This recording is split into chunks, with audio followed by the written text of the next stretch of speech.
नमस्कार सर्वांना, श्री स्वामी समर्थ। तर आजपर्यंत अनेक लोकांना स्वामी अनुभव आलेले आहेत। तर आज असाच एक छोटासा स्वामी अनुभव मी तुमच्याशी शेअर करणार आहे। तर श्री स्वामी समर्थ केंद्र पवईमाळ तालुका बारामती येथे दत्त जयंती सप्ताहामध्ये श्री गुरुचरित्र वाचन सेवा करणाऱ्या वडगाव येथील सेवेकरी सौ जयश्री भोसलेताई यांचा दत्त जन्मोत्सवाच्या दिवशी अचानक त्यांना एक फोन आला। सायंकाळी 8 वाजता तो फोन आला। त्यांच्या भावाच्या 10 वर्षाच्या मुलाला लातूर येथे कोब्रा या जातीच्या सापाने दंश केलेला होता आणि जबरदस्त विष त्या मुलाच्या शरीरात पसरलेले होते।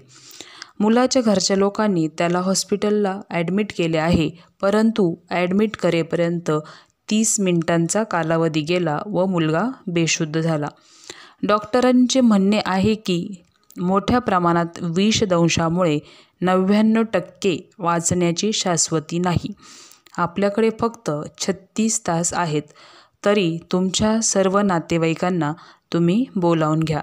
हे सगळं ताईंनी अतिशय घाबरलेल्या आवाजामध्ये सांगितले।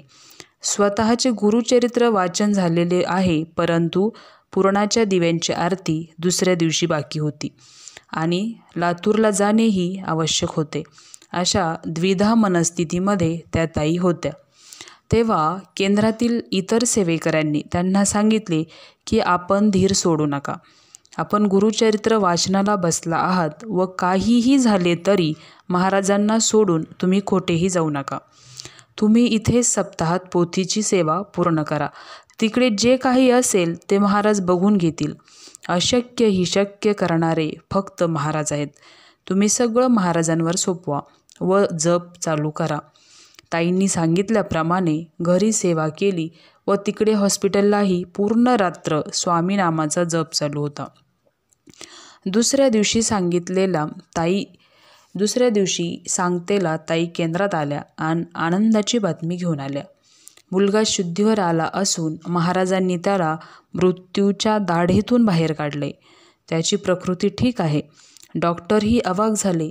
हा दैवी चमत्कार आहे, दुसरं तिसरं काही नाही असं त्यांना वाटू लागलं।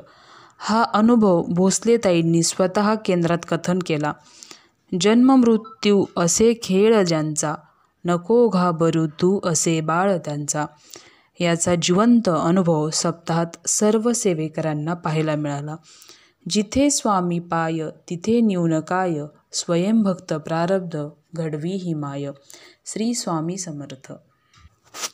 सोबतच तुम्हाला सर्प व सर्पदंश झालेल्या मुलाचे फोटोज दिलेले आहेत। ते पाहून ही चित्तथरारक स्वामी अनुभूती तुम्हाला नक्की समजून जाईल।